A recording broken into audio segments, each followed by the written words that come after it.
everybody. We are a group of students from Harvard University. We're all freshmen. One of us is a sophomore, and we're all fairly new to Python.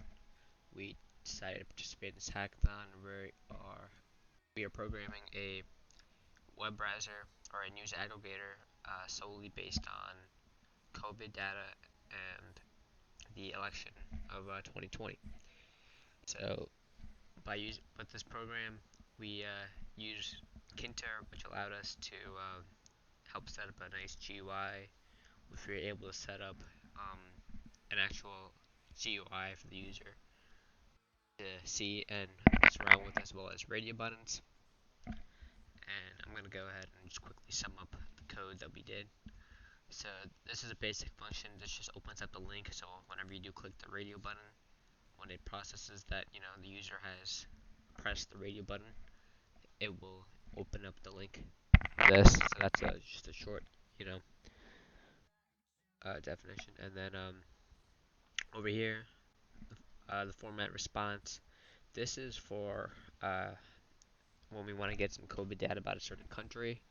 This will give us some information about the data, or like the live data about the deaths, or any updates about the deaths, the cases of any particular country. And that's solely on when the user inputs the initials of the country. If like the USA would be US, France would be FR. And then if it didn't recognize an initial, it would print out there was a problem getting that information. And this is where it would get the COVID data from this function here. This is the election tab. This sets up our radio buttons, and when people want to learn more about the election information, this is the COVID information. This sets up the radio buttons for those. Over here we have the learn more tab. So whenever you go inside the GUI, it'll ask if you want to learn more about COVID or the election. And here, when you click COVID, you can type in the country, or you could learn even more about it. And this is that box, so to say, where the user could click on. And then over here we have the choices and the names of the different radio buttons, and these are all the topics. So these are all of our COVID topics, and these are all of our election topics as well. Down here is where we programmed our radio buttons to function, and this here, it basically instead of there being a set location on on the GUI, it's all relative. So if you maximize, if you reduce the size of the GUI, the buttons are not gonna be missing. They'll just move along, making sure that everything's fit to the page, which is pretty handy. So then we have these for all of the COVID and the election buttons here, and down here we have the links. And when someone clicks, a certain topic, and they press that radio button, um, what would that do is that it would trigger for it to open up these links for whatever particular thing. So if you want information about Joe Biden's Twitter, we would press the radio button and it'll open up a link to Joe Biden's Twitter. And I'm gonna go over this by actually showing you the whole process in the program. So if you run this opens up a GUI, and when I was talking about the relativity, this is how it is. So it's not like anything's like getting off the screen. It's all relative.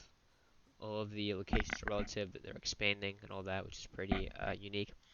And if you wanted to get information about the presidential election or COVID, we would press one of these. So let's go to the presidential election, and say you want to learn more about I don't know, Joe Biden. You never met the guy, you want to learn more about him. You'd press that radio button. You'd press the next one, which will lead to the link when you press this one.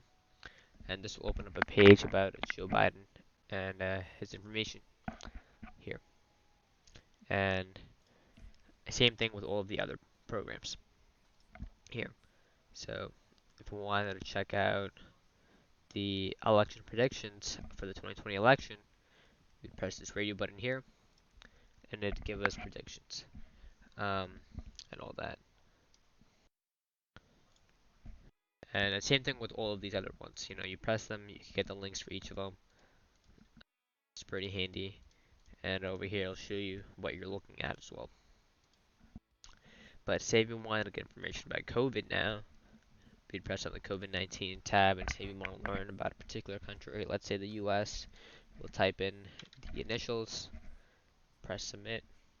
It would give us the cases, 996, I'm sorry, 9 million cases, and then 237,000 deaths, all this stuff. I'll show you when it was last updated. This was November,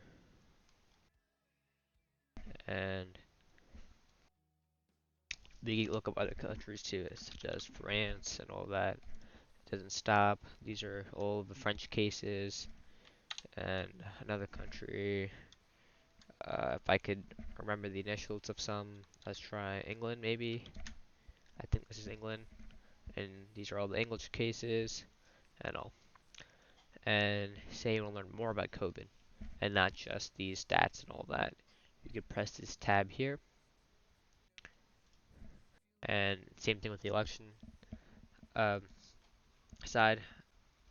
You get the radio buttons here, and you can choose what you want to learn more about, and it'll show you what option you chose. So maybe you want to learn more about the COVID vaccine that's coming soon. You would press it here, and this button will link towards uh, the website. And I have my ad blocker on, but otherwise, it would show the whole thing. And same thing with like COVID hotspots. Say you want to learn more about the COVID hotspots, and over here it'll show you all of the information about the COVID hotspots. And this page is regularly updated. Um, on ways we could improve this program in the future would possibly be creating multiple links or radio buttons for the user so it's not biased information. And another way we could possibly improve this program would maybe work on the GUI a bit more, make it a bit more user friendly. However, we do have instructions for the user on how to use this program itself. And this is it for our news aggregator. And this was made by 4 students at Hofstra. And yeah, that's it.